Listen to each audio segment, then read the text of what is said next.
look. Oh, Wolfbane.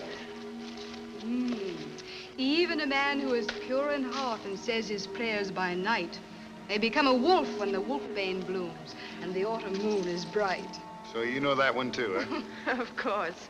Everyone knows about werewolves. Watching Lon Chaney Jr. as the lead in 1941's The Wolfman, you might be surprised to learn that he's the only actor to have played all 4 of Universal's major monsters: Dracula, the Mummy, Frankenstein's creature, as well as Larry Talbot, aka the Wolfman.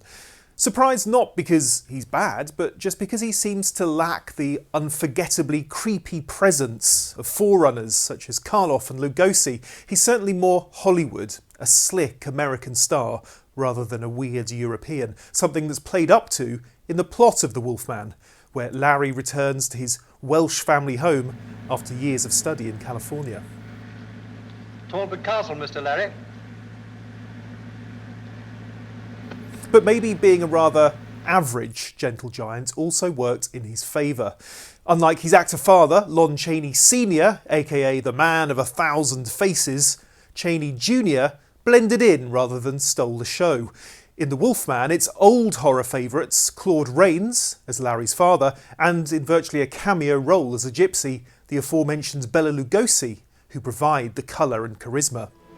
Your left hand shows your past, your right hand shows your future.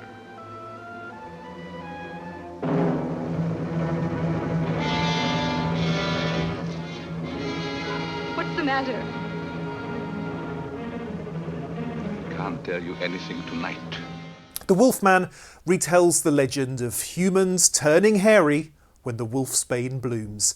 Get bitten and you'll never be the same again. Although the transformation is a physical one, the film also dabbles with the psychiatric take that this curse might be all in the mind, that there is, quote, good and evil in every man's soul. Yes, that's the sign of the werewolf. That's just a legend, though, isn't it? Yes, but like most legends, it must have some basis in fact. It's probably an ancient explanation of the dual personality in each of us. All this is played out in front of a foggy Welsh backdrop that looks more like Transylvania than the valleys, but which nevertheless blends nicely with some impressive effects, where dissolves that were no doubt laborious for Chaney Jr to film show him morphing from preppy hunk into hirsute hound.